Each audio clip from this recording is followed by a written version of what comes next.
Well, there have been familiar faces around Pittsburgh for a long time. You've had the pleasure of covering 3 really big names here as well, in Crosby and Malkin and Letang. Really cool to see the big 3 going, but we're also getting to see a lot of change in the Pittsburgh Pirates organization as well. One big name last year that was a good addition, Spencer Horwitz, the first baseman.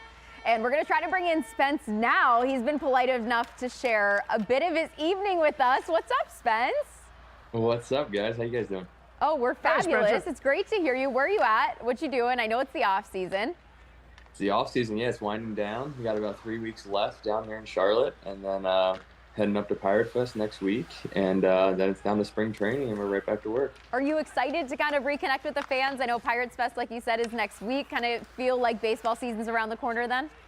Yeah, I mean, the Steelers ended my my Ravens season a little early, so not sorry it's about felt that. like baseball season since then. But once we get to Pirate Fest, yeah, it seems like the season's pretty close.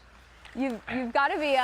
What I was going to say, one of my fun moments of the year was calling that Tyler Loop missed field. Not for Tyler Loop's sake, but because everybody thought he was going to make it, right? He did. Me included. He hadn't missed 150 all year. I know. I heard you. I was listening to your call of it too. And so, Spencer, if you don't know, Spencer. This is Rob King. He is the voice of the Pittsburgh Steelers, so he got to call that. But you did grow up in Maryland, so you were also a Capitals fan. You were a Ravens fan. I mean, kind of an enemy here for us. Not gonna lie.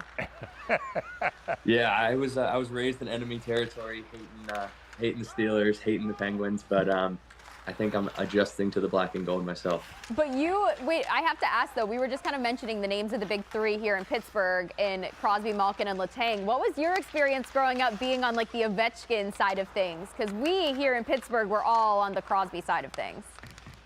The greatest goal scorer ever.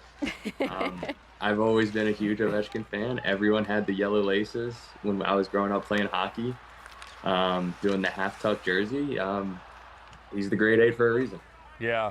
I mean, I don't know if were you old enough to remember, Spencer, some of those crushing defeats, not to bring up bad memories to you. Keep bringing the bad memories to Spence. It seemed like the Penguins got the Caps, several years in a row. There was obviously the great game where Ovechkin came down in Game 7 and Fleury made the save on him. Do you remember all that? I remember all of it, watching it with my brother and my dad on the big screen in the basement. Just staying up late, having tired mornings at school the next day, and the heartbreak that comes with it. It's the best. Well, do you want to know the best part about Pittsburgh is our teachers always took it easy on us the next day after there was a big hockey game or football game, because we take our sports really serious here. So that way they were up late watching it, and they knew we'd be up late as well. But Spence, baseball season, obviously a big thing in your life. Pirates Fest, like we said, Saturday, January 24th, 10 a.m. to 6 p.m. Season ticket holders, early entry at 9 a.m. Admissions free. Come on down. We're going to have so much fun. Spence is going to be there. There's meet and greets that take place. A lot of fun that happens. But Spence, I'm curious. You said you're adapting here to the black and gold. What was your first season in Pittsburgh like? It was fun. I got to connect with the fans, got to make new friends, new teammates, and hopefully we can add to the win column this year. We made some great additions this offseason. Look at this, adding to a total. Thank goodness Spencer Horwitz is here. We might have to keep him on, this Capitals fan, because it is 1-1. Penguins tie it up, but keep going, Spence. Didn't mean to interrupt. Just wanted to let you know your good luck, so we're going to keep you around for a while. No, yeah, it's my first time in Pittsburgh. It was amazing. I had never played at PNC Park before until I finally got to get in there in late May, and it was well worth the wait. And I know a lot of the guys are itching to get back right now. So I did have a conversation with Spencer, and I'm gonna try to jog your memory, Spencer. But we're talking just as you started. It was like May or June. You really started to hit the ball more consistently, and I was talking to you about your off season. And you couldn't actually swing a bat. And there's people don't understand how big of a deal that is. And I was glad for you personally, of course, for the Pirates too, for you personally, that you finished the season so strong and could show people, what you could do over the bulk of your season. But you couldn't work out, you couldn't swing a bat, waiting for that surgery to happen. And it's not just about spring training, it's the lead up to spring training as well. So really gratified to see you, for your sake and again for the Pirates' sake, pick up. But that was a tough, and you're coming to a new team and you want to hit the ground running, and that's not an easy transition. Yeah, it was a year of a lot of firsts, that's for sure, with the new team and my first injury that I've ever dealt with. But that comes with what we do, and yeah, it's not an excuse, but it was definitely different. And just learning to navigate with a new team and navigate through the injury protocol. Yeah, it was something I struggled with in the beginning, but gradually got better at it. My sixth grade science teacher really convinced me to get out there and start playing, and it was so much fun. Yeah, our team just got gradually better and better, and we had a group that stuck together for many years. And I wasn't the key goal scorer or anyone. I was just the defenseman that wasn't afraid to throw his body around and go into a corner, but and just give it to the guys up top. But no, hockey has always been my number 2 love, and I miss it a lot. You know, at that age, too, I mean, those are guys you're growing up with and guys you've probably known for a while. Special to win something like that at the high school level, huh? Oh, my gosh, yeah. I remember those 2 games, like, literally like it was yesterday. And I don't think it's something I'm ever going to forget. But you said you weren't like the esteemed goal scorer on the team, but you were getting, were you an enforcer out there, Spence? Is that who you were? Trying to downplay that? I tried to be. No, but yeah, I just by no means the best player on our team, but I held my own and just tried to do everything I could to help us win, and it worked out. You said your science teacher told you to play hockey? Yeah, he was the varsity hockey coach at the time. Okay, there we go. I was like, what does your science teacher have to do with hockey here? Yeah, he was the varsity hockey coach, and caught wind that I liked skating, and he got me out there, and just grew from there. Spencer would have been right in the middle of that scrum right there. Yeah. Would have been. You got a scrum right here. Spencer would have been right in the middle of that. What did you find as the differences between hockey and baseball growing up? I mean, I don't know if back in those days, I know it used to be, it's gotten better here because there's more rinks, but it used to be like, 4 o'clock in the morning, the moms are waking the kids up to get them to the rink, and, it's cold, and then, of course, baseball, it's warm. But, I mean, what were the main differences for you for being on those 2 different teams? For me, hockey was always a good break from baseball. It was, I don't support when people are just kids, especially, are playing one sport. I think it helped me, though, just with my athleticism, my coordination, my timing, and just learning how to be part of a team. In baseball, it's pretty isolating when you're in the box by yourself and you're playing your own position. But working together as a team, much more when you got 5 guys on the ice and you're all going for one goal. It definitely just gave me a different perspective. Did you have those crazy ice times like Rob was talking about? What were your ice times like? Yeah, it was the 4 a.m. wake-ups, and then after school, we had to wait. Our ice time wasn't until 7 p.m. most nights, so we weren't getting home till 10. Brutal. Yeah, and that makes the parents the MVPs, by the way. You know exactly. What I mean? Because kids get to play, right? Shout out to his parents because, unbelievable. Yeah, that's good stuff. And I do think it's really interesting the way you frame that, Spencer, because a lot of people – don't realize that baseball really is. I mean, yes, it's a team game, but so much of it is individual. It's the pitcher on the mound and you in the box, and it's different defensively. But, good to get different perspectives playing different sports, whether it's golf or tennis, which are totally individual, or baseball, which can be a mix, or football and hockey, which are probably tilt more in the togetherness, having to depend on the next guy kind of thing. Spence, I'm curious, too, along these lines. Did playing hockey and using a stick ever hurt you feel like your baseball swing? 2 different motions, I know, and I know guys play golf a lot, so I don't think it would matter. But I was thinking the eye-hand coordination would help him. Or it would help him, right? Yeah, that's what I would think. Yeah, I'd say probably one thing I could do with the puck was have a pretty good slap shot. Right, sure. So I think that did help me. It helped me figure out different timings on when you had to get the one-timer going or just how to be quicker. So I think it really did help me. And I like I said, I miss hockey, and I think everyone should try different sports just to test yourself and just get more body awareness. See, that's another great thing too. And first of all, I totally agree about playing more sports for kids. It helps your 100%. Athleticism, helps build different muscles, helps you do different things. But you're right. I mean, like if you're shooting a one-timer, somebody might lay the puck to you, somebody might fire it to you. You have to adjust it at different velocities, much like Not quite as same as being in the box, but at least that would be similar. As you don't know what the pitcher's going to throw, and now it's off speed or it's fastball or what have you.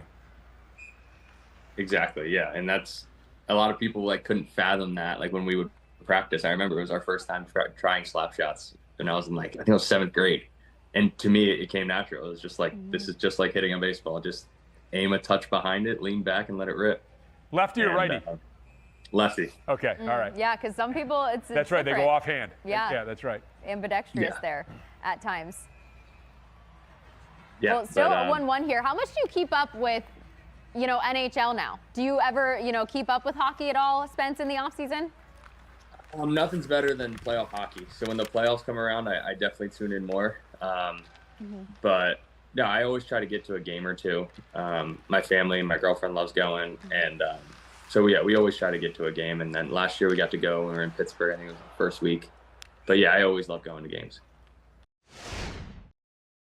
Well, since Spencer Horwitz of the Pittsburgh Pirates is joining us right now, let's take a look at what some of the roster additions look like for the Pittsburgh Pirates this offseason. Ryan O'Hearn, first base.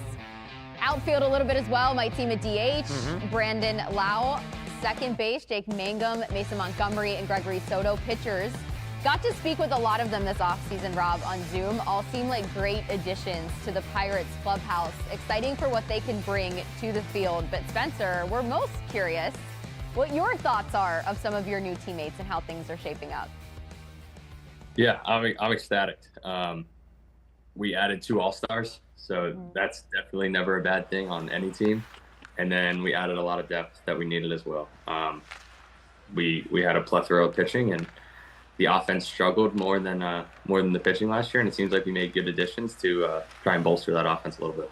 Have you had conversations at all about, with Ryan O'Hearn here now, what that could look like with your position, where you might be shaping up? I know we had seen you taking some reps at second base last season at times, maybe pushing into this season. What's that kind of looking like for you?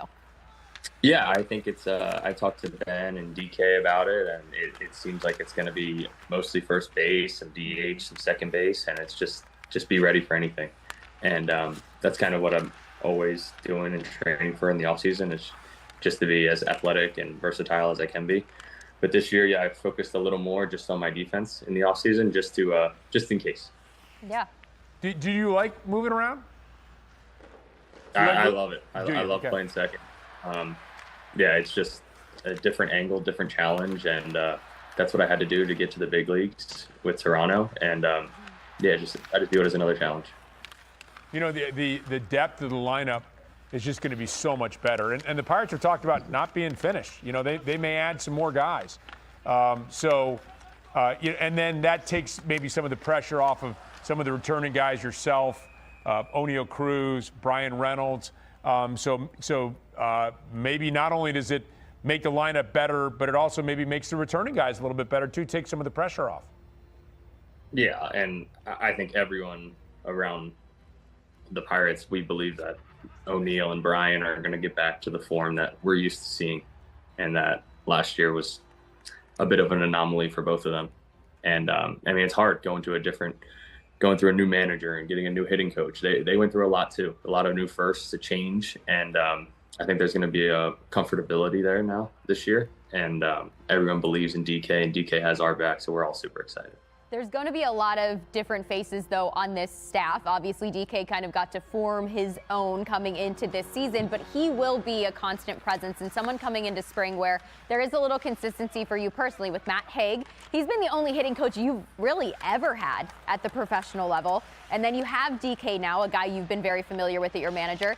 Does that make you feel more comfortable now after your first year with the team? It's not going to be so new to you, whether it's faces or just being in the organization in general.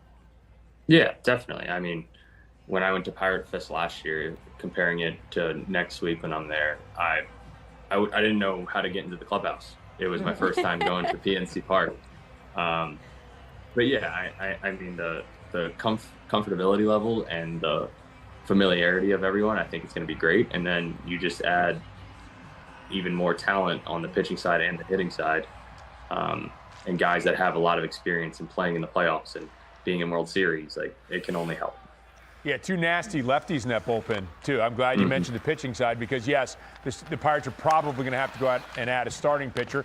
They traded one to get Spencer Horwitz, which we're happy about, and then they traded some more. But adding those two lefties in the bullpen, man, those guys have good arms, really good arms. Yeah, they both throw, I think, near 100.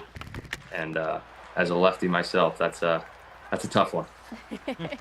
You see a lot of that nowadays, too, a lot of that triple digits coming at you. The other thing I wanted to ask you, Spencer, was, and Hannah knows more about this. Hannah's obviously with the team every day. I'm here in the studio for the most part, but, try to get over there as much as I can. It seems like a good young group of guys that like being around each other.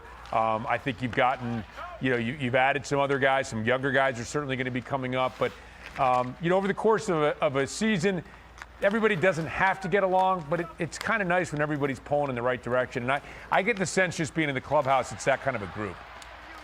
Yeah, definitely. And I feel like the guys that we're adding to that group are great guys, too. It's like just around the league, they're very well respected.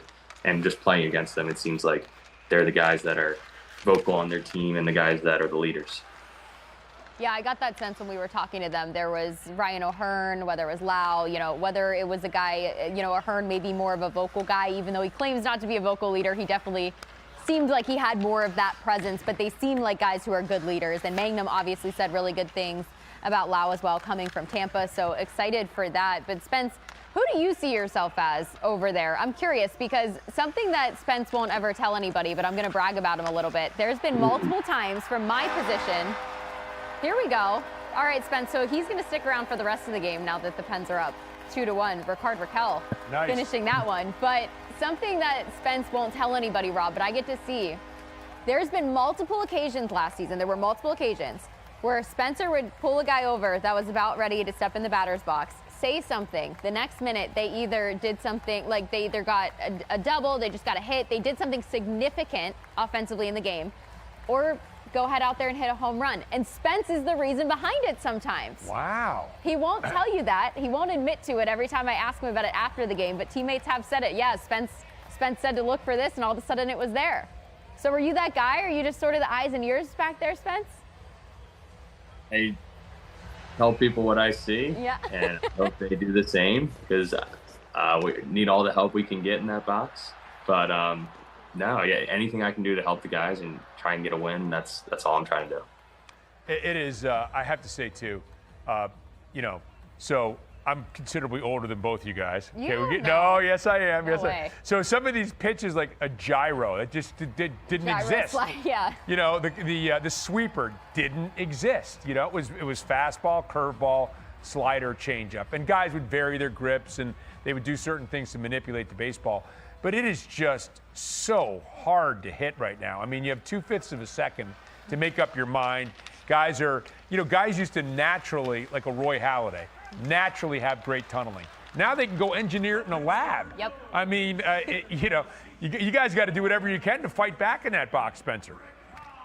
100%. Yeah, and hitting's at a premium right now, and you see it with all these free agent signings, and we just I think that's what we got to do as a team, as an offensive unit together, is just help each other out as much as we can. Because like you said, these guys they're going to these labs and they're seeing all this training, and we have to combat it somehow. What's it like to play behind Paul Skeens, who, I'm old. I've never seen anybody like him. And I love watching him pitch. What's it like playing behind him? It's pretty boring because he strikes everyone out. But no, just getting to see him work every day, I think that's the best part. Because what you guys see is when he's on the mound that's just another day for him. But the other 4 or 5 days a week is the really impressive part, when how diligent he is in his work, his preparation, and helping other guys too. And the mental part of it. I called the game and I said he reminded me of the Terminator, because the Terminator, you see the movie, he learns so fast. He's got unbelievable physical skills, and then he learns so fast. I mean, he's still learning, and the mentality that he brings to the mound. I mean, the physical skills are off the charts, obviously, but so are the mental skills and everything. It seems the competitiveness, really kind of Spencer, everything he brings to the mound. Yeah, it's what he brings to the mound and what he brings to the locker room too. It's like when he says something, people listen. And his words hold a little different weight when he's out there every fifth day doing what he does and then going about his business so well as well.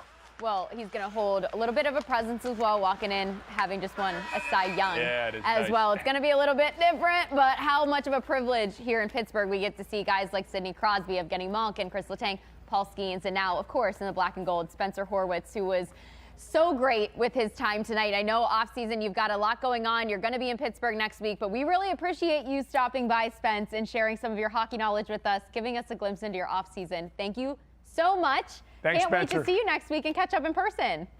Of course. Thanks for having me, guys. See you next week.